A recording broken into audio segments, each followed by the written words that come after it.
Padre Santo, en el nombre de Jesús, gracias por este día.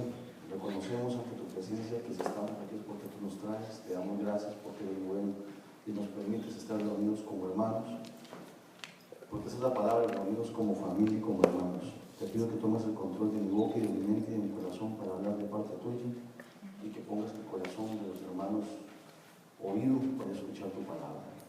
Te doy gracias por ello en el nombre de Jesús. Amén. Vamos a leer el versículo 1 de Juan 3, del 11 hasta el final. Vamos a ver de manera antífona lo primero. Dice: porque ese es el mensaje que habéis oído desde el principio, que nos amemos unos a otros. No como Caín, que era desmaído y mató a su hermano. Y por qué lo mató, porque sus obras eran malas las de su hermano Jesús. Hermanos míos, no os extrañéis si el mundo os aborrece. Nosotros sabemos que hemos pasado de muerte a vida, porque amamos a los hermanos. El que no ama a su hermano permanece en muerte.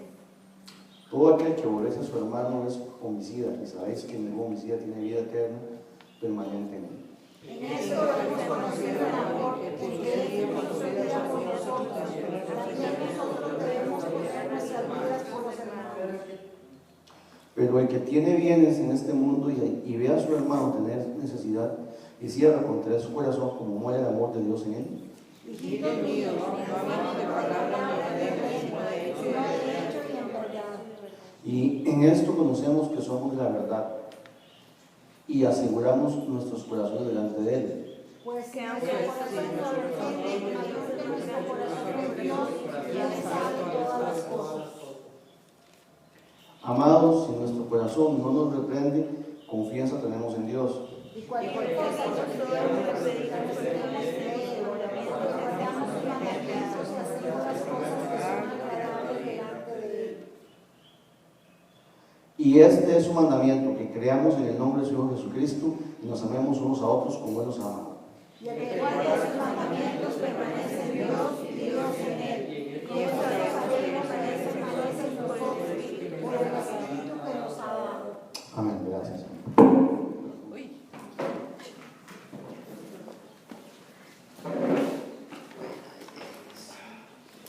Vamos a buscar un versículo que me ayude con Colosenses 3:13, por favor. Y que lo tenga ahí en la Biblia, nada más que mantenga ahí Colosenses 3:13. ¿3:3 o 13? 3:13. ¿Qué dice, doña?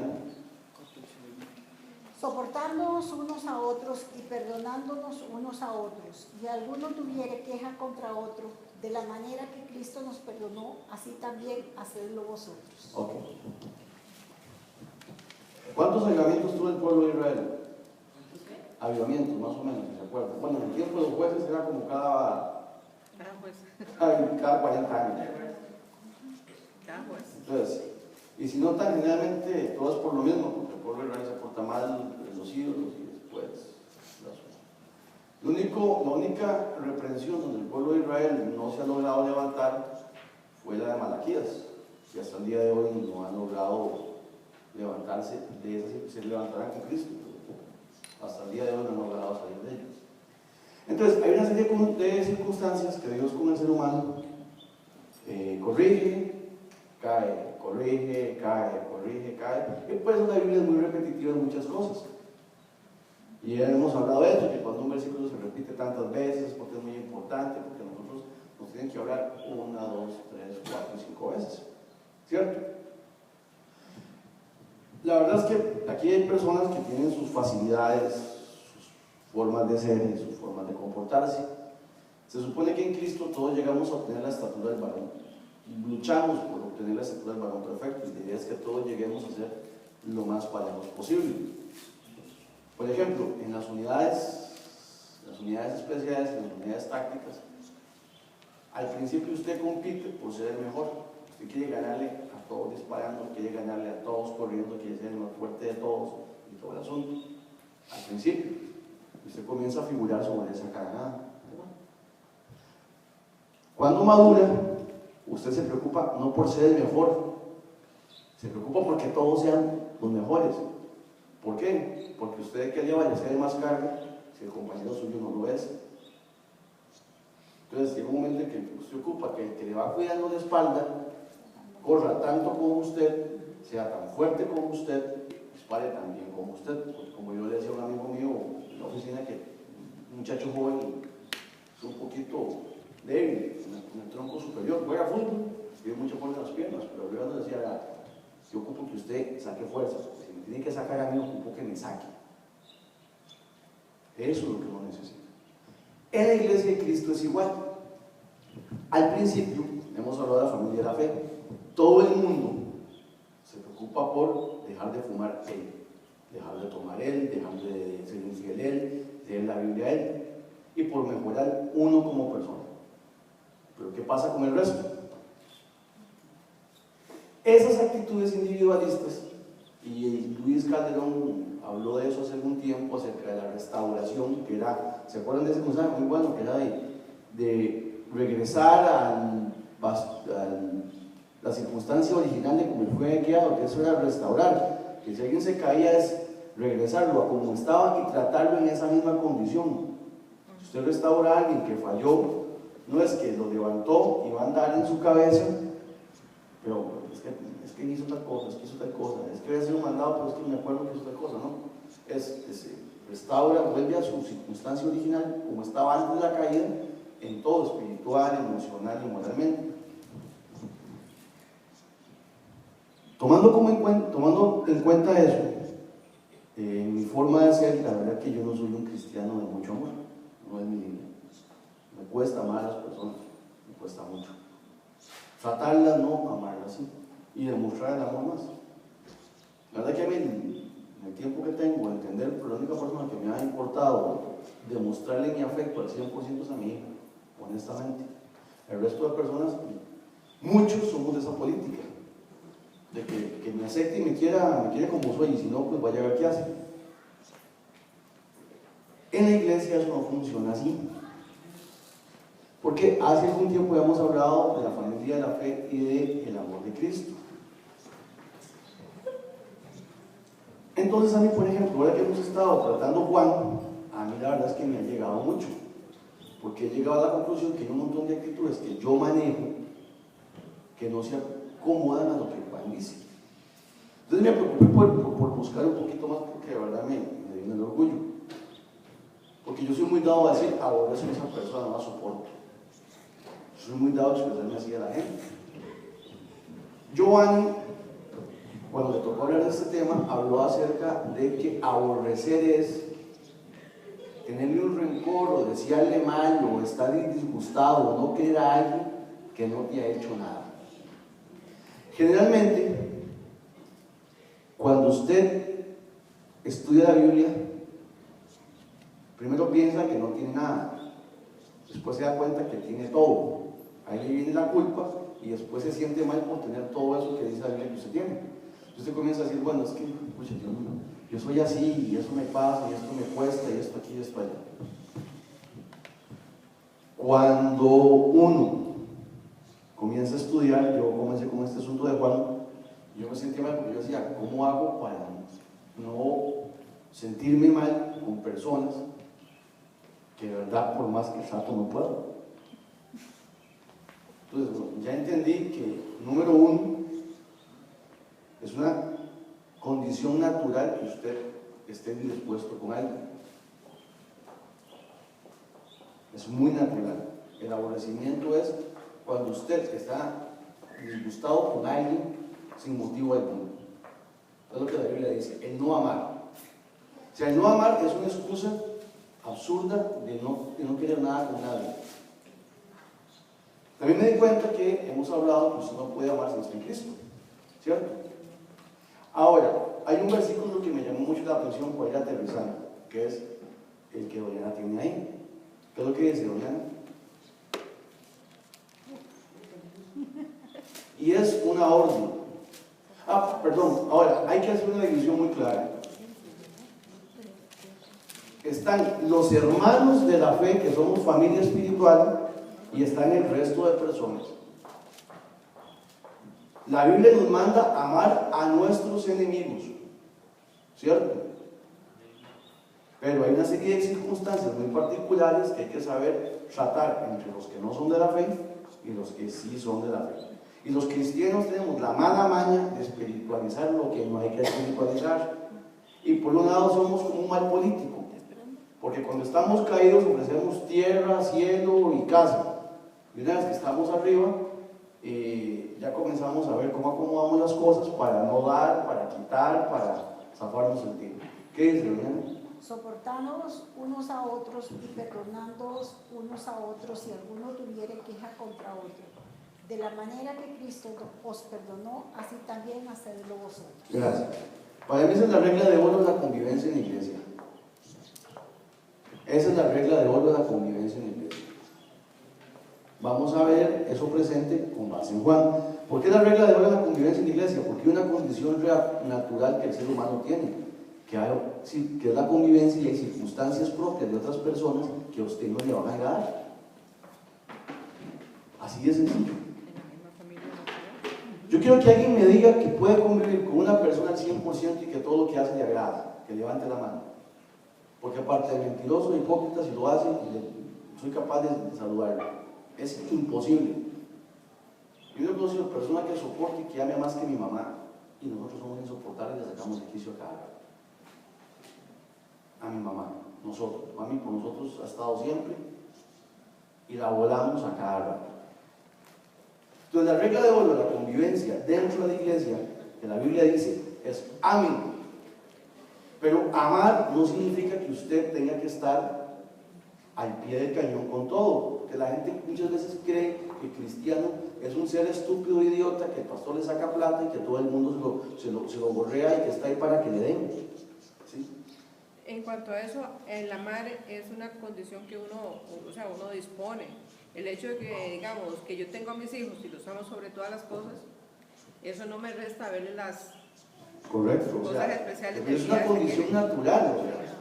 Entonces la gente piensa que el cristiano es un ser, es una persona que raya en lo estúpida y que, como dicen en las películas, pero la Biblia dice tal cosa, ¿listo? Que los vivazos del mundo, que se creen más cargas que uno y que generan conflicto contra Dios, cuando ven que uno se está defendiendo o quieren hacerle algo incorrecto, que sacan la Biblia a relucir y piensan que es un mongolo, un estúpido, una persona que no, un retrasado mental que tiene que estar ahí dejándose que todo el mundo le haga.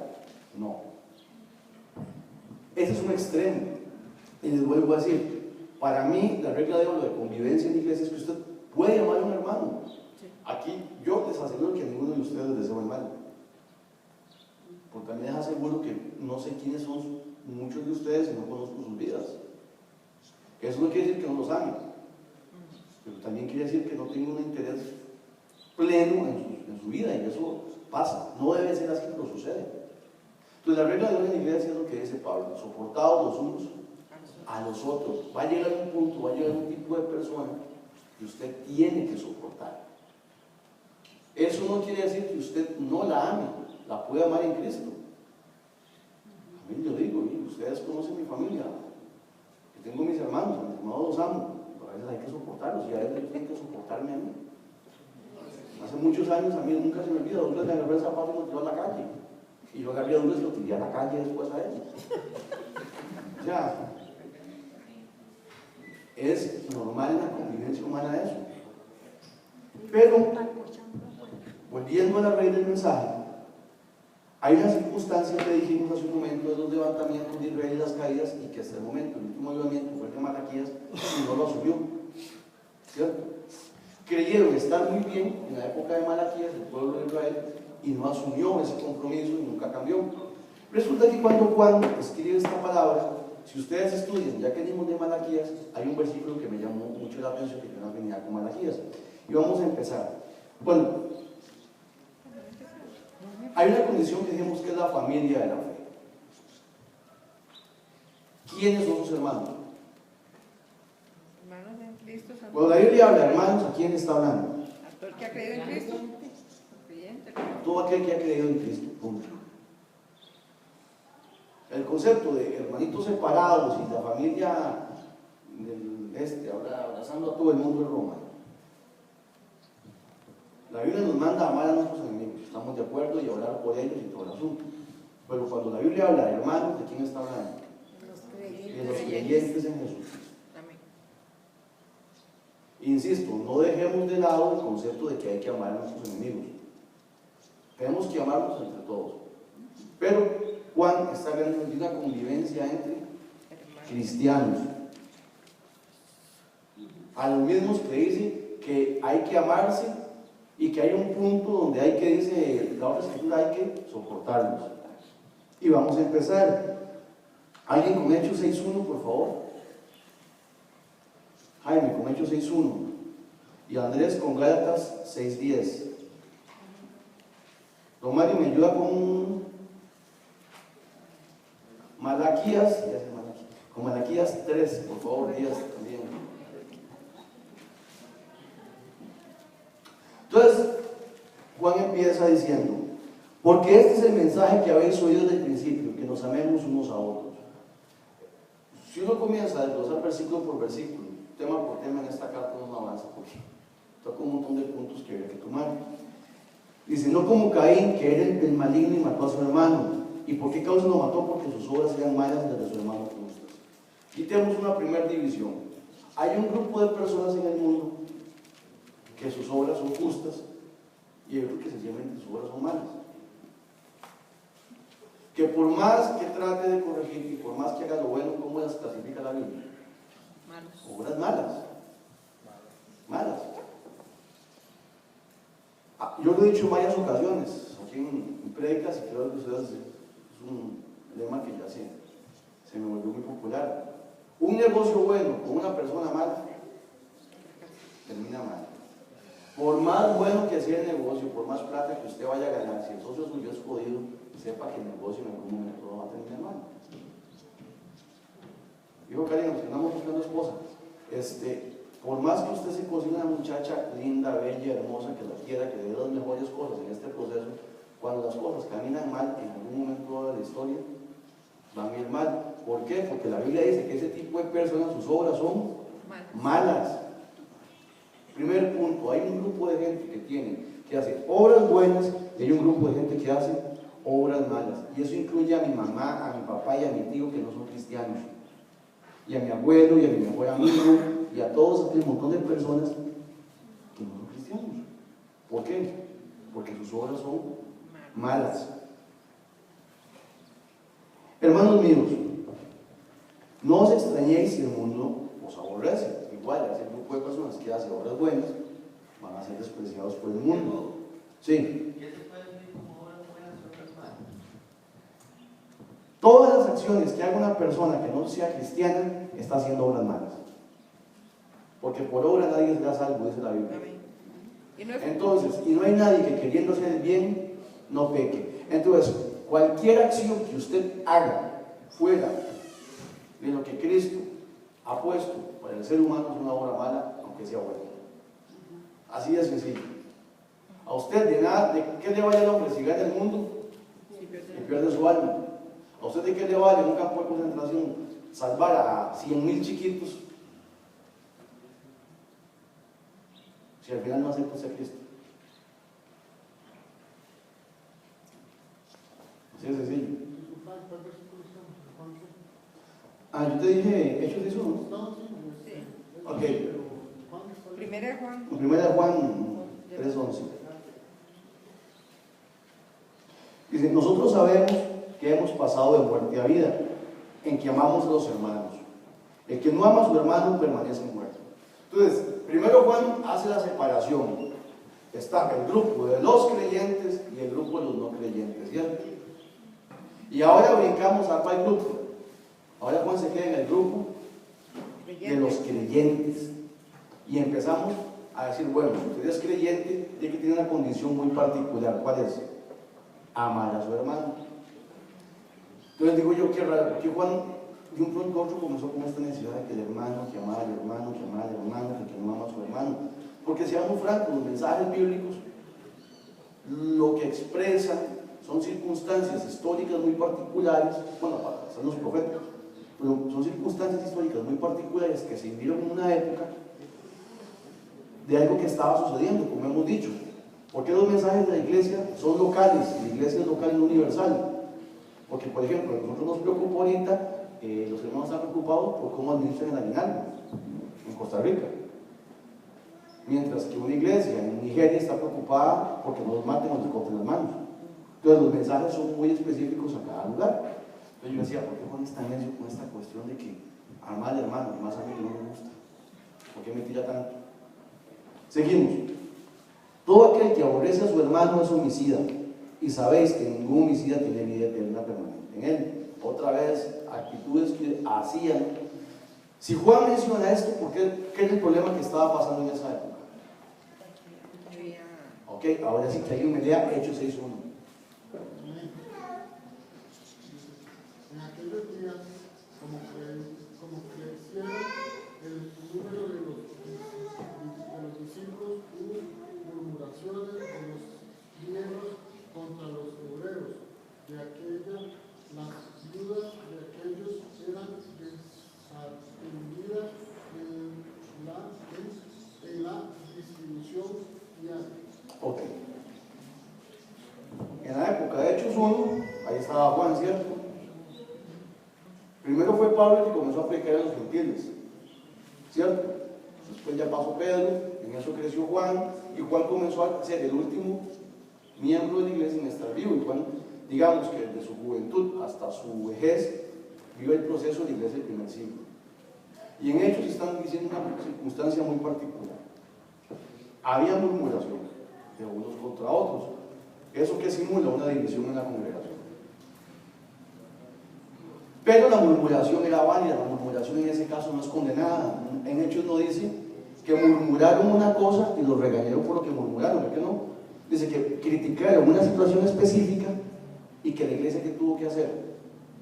Corregirla. Entonces estamos hablando del primer siglo, donde la iglesia de Jesucristo está naciendo, donde están los padres de la fe, de verdad, los patriarcas de la iglesia cristiana, donde el conocimiento bíblico es palpable porque viene de la propia boca de Jesucristo y lo están contando las personas que estuvieron con él. Pero hay un problema muy serio, de convivencia terrible,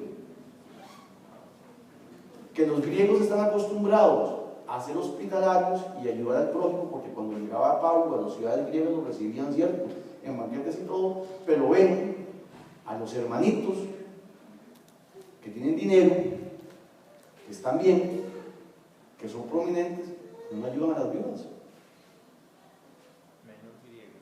Menos griegas. Entonces, ¿qué es lo que dice este versículo? Hay un problema serio de amor. Los hermanos están muriendo de hambre, los que tienen y pueden no hacen nada. Entonces ahí es donde entran estas cartas de Juan. Históricamente ya el pastor nos contó cuántos emperadores vio Juan, de los cuales eran malísimos. Todo el mundo juraba que era el anticristo en su época, por el maltrato que le dio a la iglesia.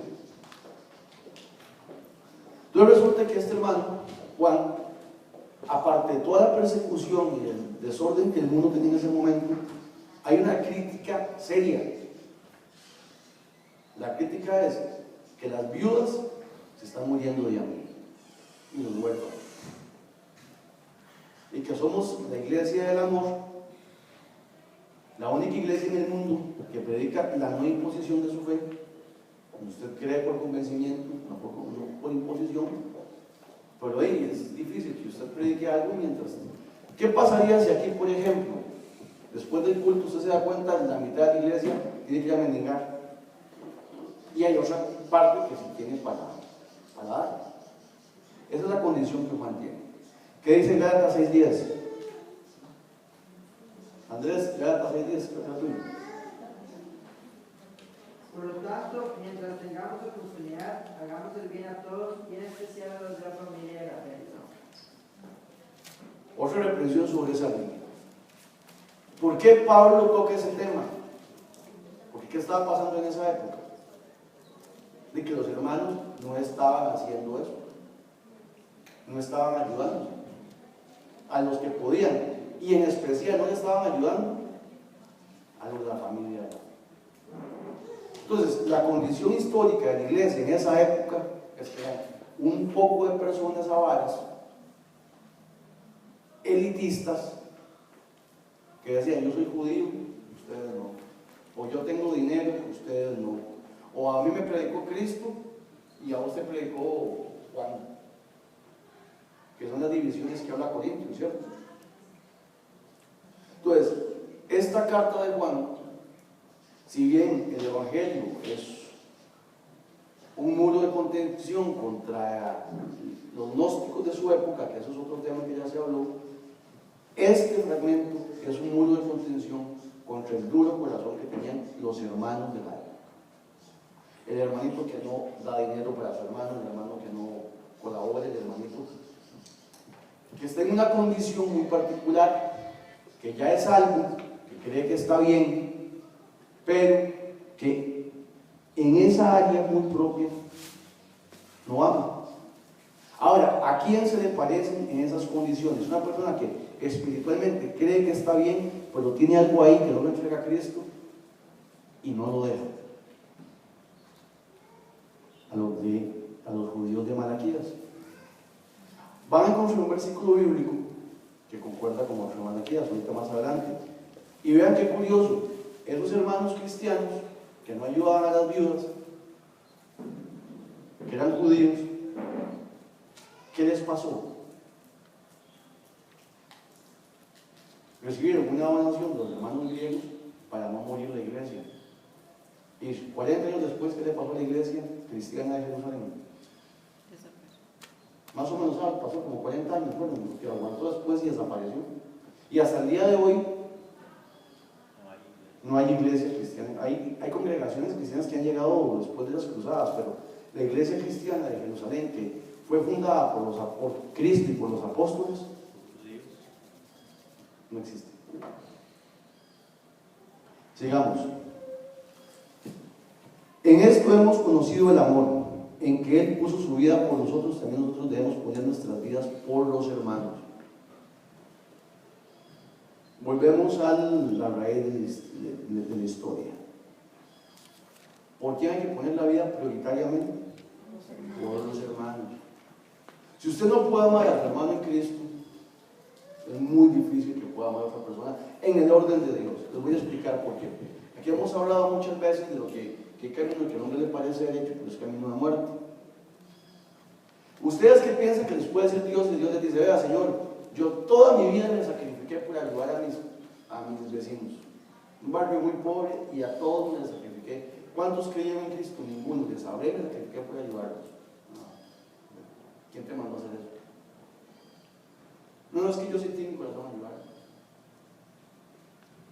¿Vos te acuerdas de un hermanito que estaba sin trabajo? Que te llegó a pedir trabajo, que vos no le pusiste el trabajo porque estabas ayudando a otras personas que no son de la mente? Y ahí, ¿por qué no? Es que en ese momento no me caía muy bien, ahora es que tiene mala fama. ¿En qué quedó todo eso que hizo? No sirvió de nada, quedó hojarasca. Dice la Biblia, ¿cierto? Sí, que primero es prioritariamente los hermanos de la fe. Ese es el orden de Dios. Hemos hablado que no es mi orden y es lo que a mí me parece, es el orden de Dios. Seguimos. En esto hemos conocido el amor entre el puso humano. Pero el que tiene bienes en este mundo y cierra contra él su corazón, ¿contra quién? Contra el hermano. ¿Cómo muere el amor de Dios en él? Hijitos míos, no amemos de palabra ni de lengua, sino de hecho y de verdad.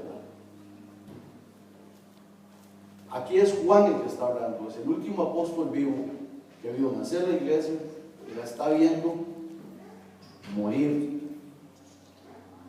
Doña Ana, usted que es doctora, ¿la psoriasis se cura o se combaten los síntomas?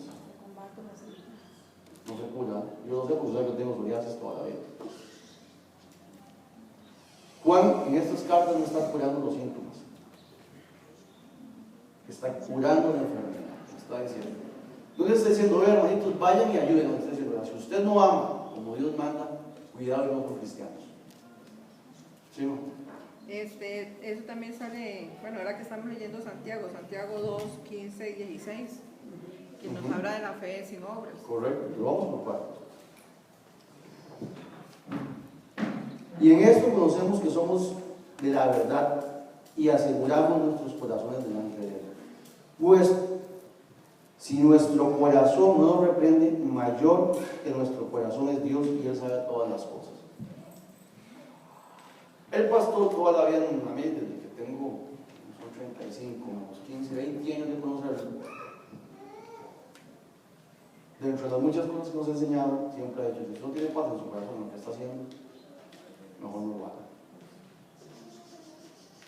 Hasta el día de hoy. Hablemos más espiritualmente, como dirían por ahí los que se creen más cargas que otros. Si el Espíritu Santo no nos redarguye, mejor no haga lo que está haciendo. Es correcto, ¿cierto? ¿A qué está diciendo Juan? Si usted va a hacer algo, o deja de hacer algo, o no va a hacer algo, y su mismo corazón le está diciendo que está mal, imagínense, porque es la primera alerta, ¿cierto? Ese es el primer punto de flexión, de rompimiento que va a tener un cristiano. Va a sentir que no está bien eso. Ahora, nosotros somos muy cargas en opacar eso, lo justificamos, lo intelectualizamos, lo de todo, ¿cierto?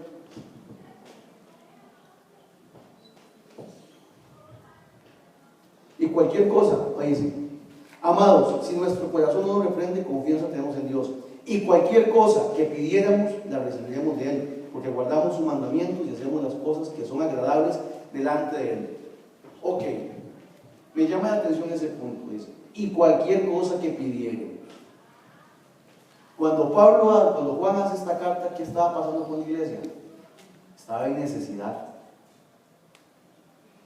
Estaban siendo perseguidos, no había comida, estaban siendo pobres. Aquella abundancia de los primeros años se había acabado, ¿cierto? Y le estaban pidiendo a Dios ayuda, pero Dios no estaba respondiendo, ¿correcto? Dice: y cualquier cosa que pidiéramos la recibiremos de Él. Ahora sí, que alguien me lea Malaquías 3, 10 y 12, don Mario, ¿qué dice? 10 y 12. Traed todos los diezmos al alfolí y haya alimento en mi casa, y probadme ahora en esto, dice Jehová de los ejércitos. Si no os abriré las ventanas de los cielos y derramaré sobre vosotros bendición hasta que sobreabunde. Oh, estamos viendo, Mario, gracias. A los de Malaquías les dice: hasta que ustedes no sean honestos conmigo, con lo que me tienen que dar, no les voy a bendecir. Si ustedes siguen creyendo que son más vivos que Dios, no los voy a bendecir, ¿cierto? Es lo que Dios les dice en Malaquías. Ahora, ¿qué les dice Dios en Juan? Hasta que ustedes no corrijan su torcido corazón egoísta, de no ayudar a las viudas, de pensar solo en ustedes, de creer que porque son cristianos y saben de Cristo y una solución a Jesús, ya están bien, y cierran su corazón a su hermano, probablemente pueda que no sean salvos y ya no los voy a bendecir. Y la iglesia primitiva no era una iglesia pobre. Juan tenía plata, y había un montón de griegos que tenían plata, y José de Arimatea era judío y tenía plata. Pero en este momento, ¿cómo está la iglesia? Está pidiendo ayuda. ¿Qué dice? Y cualquier cosa que pidiéramos, la recibiremos de Él, porque guardamos sus mandamientos. ¿Cuáles son los mandamientos que viene hablando Juan para atrás? Amar al hermano. Y hacemos las cosas que son agradables delante de Él. Esteban, su pregunta: ¿qué cosas hay que hacer? Las que son agradables delante de Dios. No es cualquier cosa. No es lo que uno se le ocurra que fue agradable. No es cualquier cosa. Uno de las personas mejor intencionadas de la Biblia fue el que fue a agarrar en el arca del pacto cuando se iba a caer. ¿Y qué le pasó? Lo fulminaron. Yo lo Murió. De hecho, muchas veces los sapos espirituales mueren aplastados, son fulminados. Usted tiene que hacer lo que Dios le manda, no lo que a usted le parezca. Amén.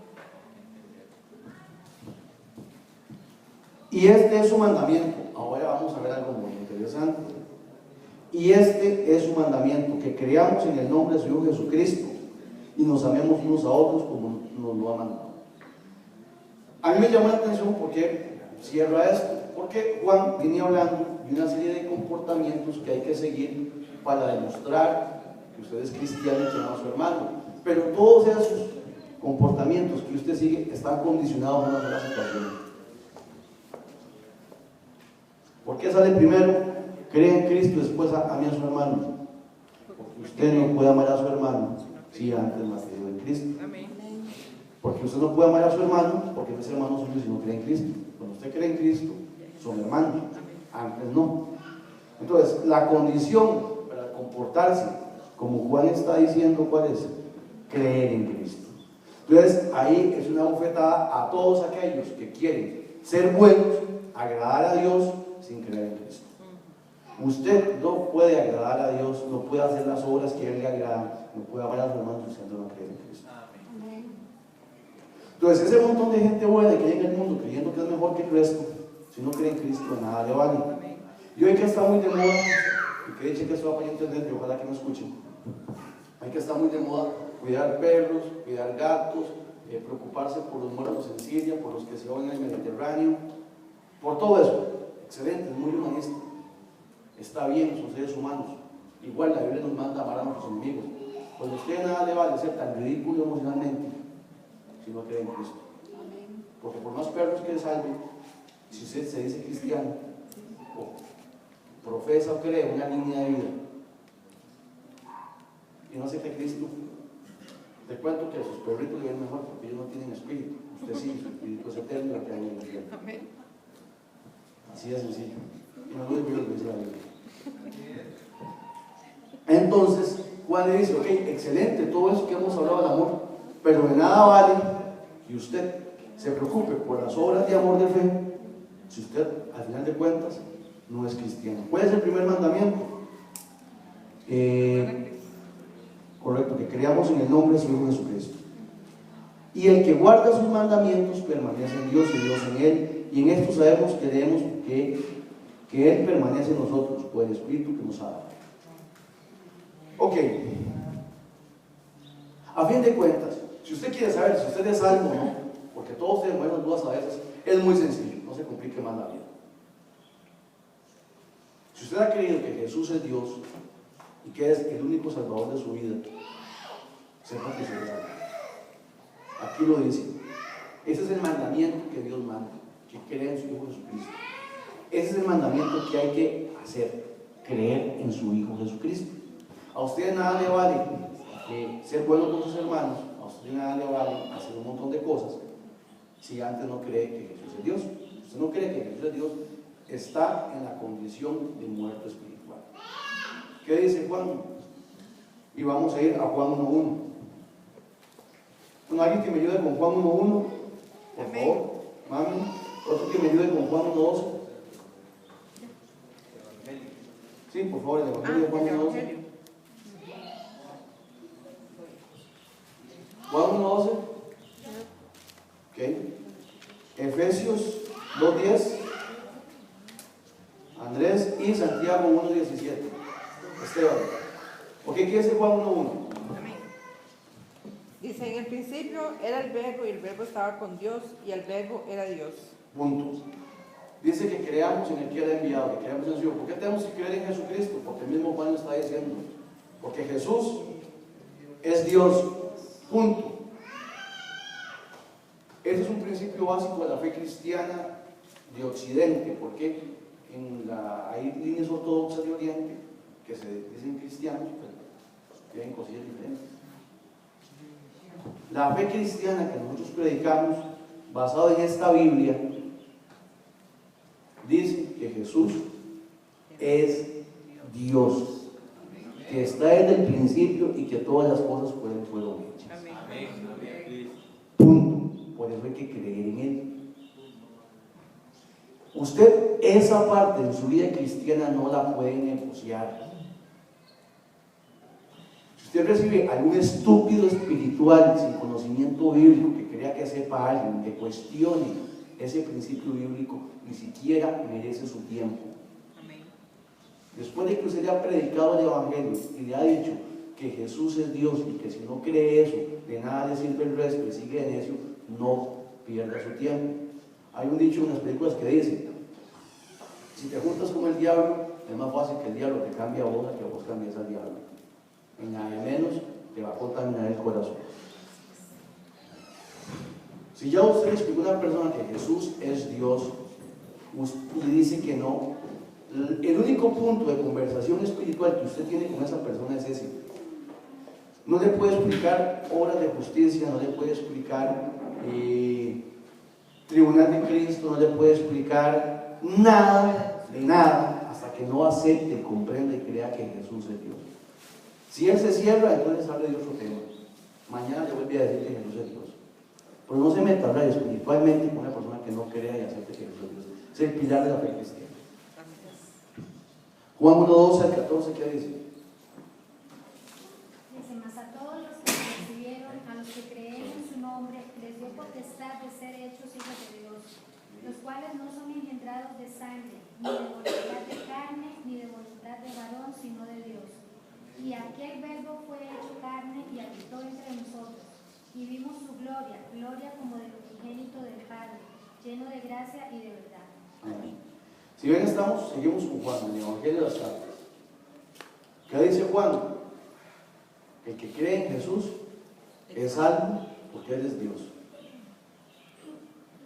Probablemente les voy a explicar las circunstancias históricas. Dijimos que la Biblia se escribe una circunstancia histórica muy particular, pero se repite. Díganme aquí cuántos que han sido malos y leen la Biblia y se dan cuenta que hicieron cosas muy malas, dudan de que si de verdad han creído en Jesucristo.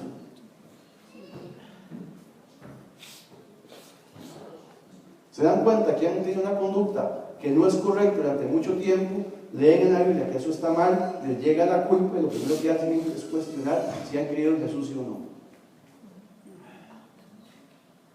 Sucede. Pero Juan es claro, Juan les dice, abogado tenemos para con el Padre cuando pecamos. Les escribo a ustedes que han creído que Jesús es Dios y que son salvos, y si han creído en Jesucristo de corazón, son salvos. No se preocupen por las obras en materia de creencia. Después dice, ahora sí, si de verdad han creído, su conducta tiene que ser, o debería de ser, esta, pero la hacen después de creer. Y otra cosa, la conducta del cristiano está limitado por lo que Dios le pone en el camino, no por lo que él vaya a hacer. Lo hemos visto aquí, obras que a él le agraden, ¿cierto? No son obras que yo quiero. Es como que usted tenga un hijo y le diga, vaya y me compra medio kilo de posta de cerdo. Nada más. En su cabeza usted tiene un platillo de comida específico y todos los ingredientes en su casa para ese platillo específico. Nada más le falta eso.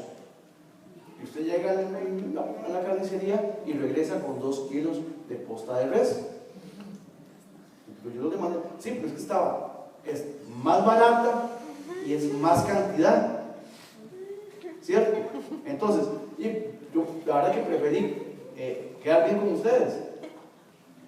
Vean, traje, no medio kilo, 2 kilos. Pues sí, pues que yo no mandé a comprar 2 kilos de res, me mandé a comprar medio kilo de cerdo sin importar el precio.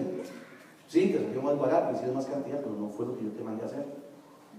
A fin de cuentas, ¿a usted qué le vale esa buena intención? De nada. A nosotros nos pasaba en el curso, y es algo bueno para los ticos que son medio flojos, que los gringos siempre nos decían, a nosotros los que nos gusta trabajar con ustedes, es que ustedes hacen exclusivamente lo que les mando a hacer, ni más ni menos. No, eso no nos lo decían, dice, eso es excelente, dice. Muchos por hacer más sale mal, y por hacer menos sale mal. A usted lo mandan a hacer, usted tiene que hacer específicamente lo que lo mandaron a hacer. Pregunto, ¿Dios mandó a Jonás a convertir a Nínive o a predicarle a Nínive? No le dijo a Jonás, vaya a Nínive y predica. Y Dios guarde, nadie se convierta, ¿por qué no le dijo eso? Es más, si ustedes leen la historia de Jonás llegó a predicar para destrucción, no para salvación. Jonás llegó a predicar para destrucción y esperar a que lloviera fuego y que se despertara Nínive, ¿verdad? El hombre nunca llegó a decir, voy a predicar para que la gente se convierta, no llegó a decir, voy a predicar para que Dios destruya, ¿cierto? ¿Cierto? Es más, hasta el punto que se enojó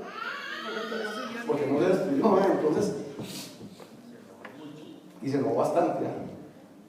¿Qué dice Efesios 2:10? ¿Quién tenía Efesios 2:10? Ay, perdón. Porque somos hechura de Dios, creados en Cristo Jesús para hacer las buenas obras que Dios preparó de antemano para que tuviésemos en él. Ahí está la respuesta. Las obras que el cristiano hace no tienen vanidad en sí mismas. O sea, el cristiano no puede llegar a decirle, vea Dios, a mí se me ocurrió ir a COT y montar una iglesia cristiana para que la gente de COT sea salva, porque yo soy demasiado espiritual y considero que en COT las iglesias que hay no son suficientemente buenas, y yo con mi doctrina y mi capacidad que usted me ha dado, por supuesto, voy a hacer esa iglesia. ¿No? La Biblia dice que las obras que a Dios le importa, Él las preparó de antemano. Amén. Y que nos hizo a nosotros para andar en ellas. Amén. Entonces usted no tiene ego para llegar a hablarle a Dios o a ninguna otra persona de lo que usted ha hecho en el Evangelio. Me hacen gracias a las campañas evangelísticas, porque es como, por dicha y gracias a Dios tengo mucha gente, no voy a esa basura, pero me hacen gracia porque cuando se presentan los predicadores, los presentan por tele con un currículum universitario para que la gente les crea lo que hacen. Este es el hermano que anduvo aquí, anduvo allá, hizo esto, hizo lo otro, le predicó aquí, vino de allá y todo eso. Abren la boca y no sabe nada de Biblia. Y ha estado en 7 campañas, y ha hecho esto, y ha hecho lo otro. Y uno por dentro. ¿A quién están predicando? ¿A Cristo o al hermano? Los mejores predicadores que ha dado Dios a la tierra fue Spurgeon. Y Spurgeon siempre predicaba lo mismo. Siempre predicaba que la gente se convirtiera en Cristo. Amén. Y cuando le preguntaron a Spurgeon, pastor, ¿qué fue lo que respondió? Es que no sé si todo este montón que siempre viene hay uno que no ha escuchado antes o escucha por primera vez. A él no le importaba hacer mensajes complejos, lo que le importaba era que la gente fuera sana. Y para que se lo aprendieran bien el Evangelio. Y para que se aprendiera bien. Si por ejemplo Franklin Graham, el hijo de Billy Graham, usted cuando él se presenta, él no ha... Es más, en el círculo latinoamericano, el doctor Armando Alducin, el único que se presenta es como doctor Armando Alducin. Usted no escucha que le hagan ni le ponen atributos de nada, simplemente llega y da su enseñanza y se acabó.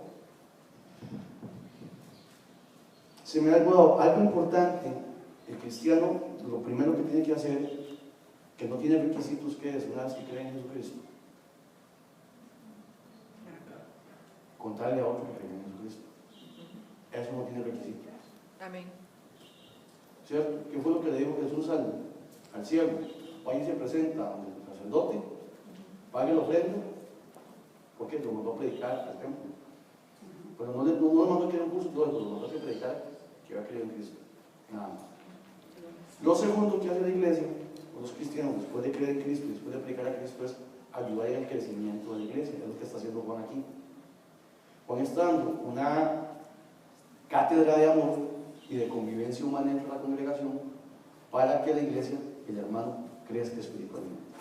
Les está diciendo, ustedes de nada les vale haber estado con Jesús, haber conocido a Pedro, haber conocido a Juan, haber hecho miles de cosas, si hoy no se llevan bien entre hermanos, si hoy ven a su hermano en necesidad y no les ayudan.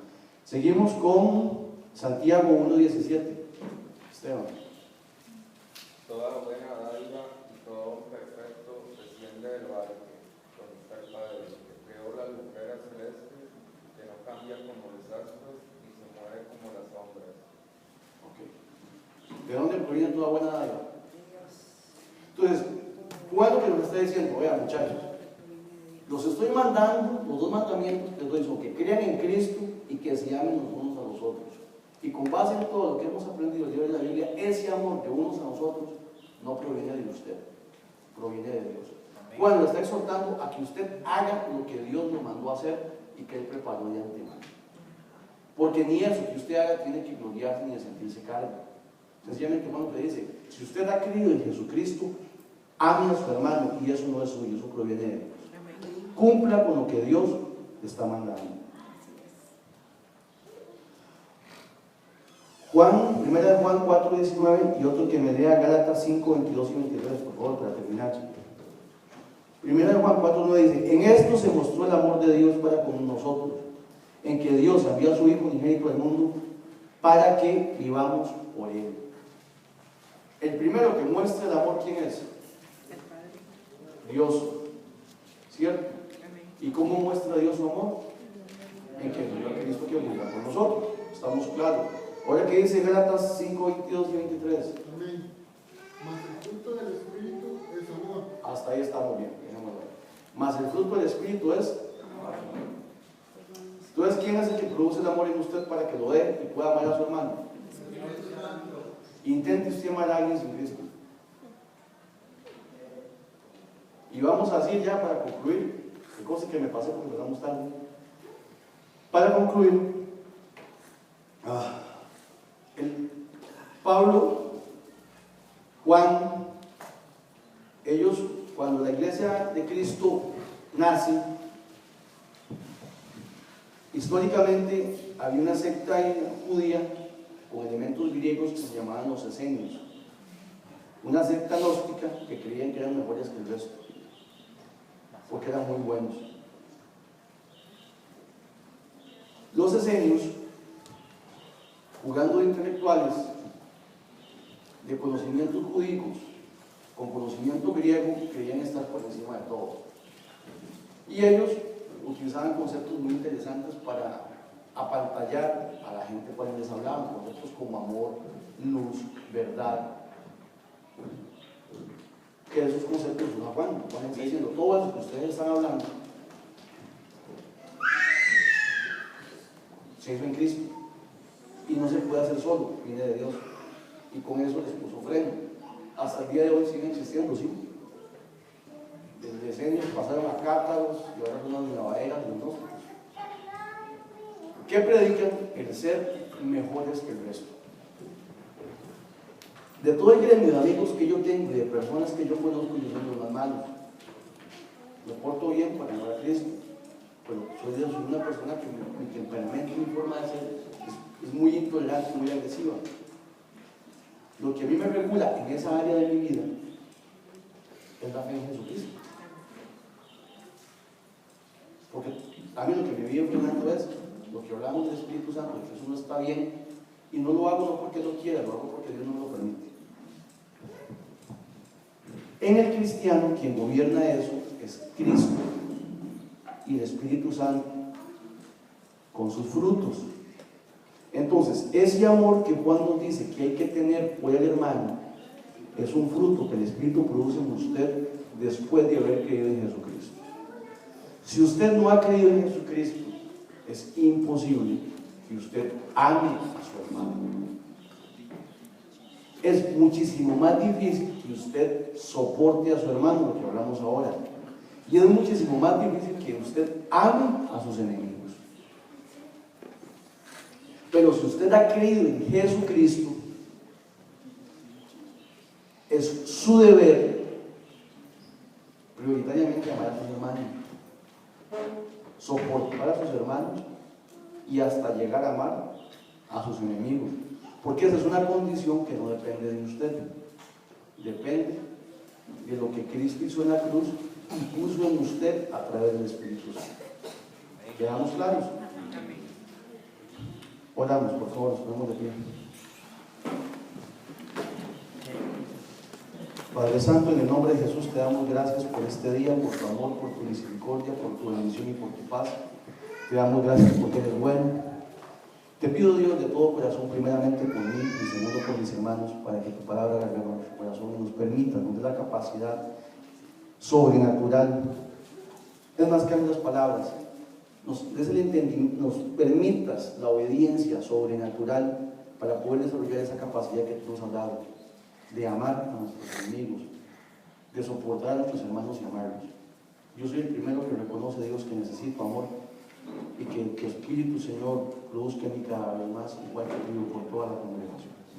Le damos gracias en el nombre de Jesús. Amén. Amén.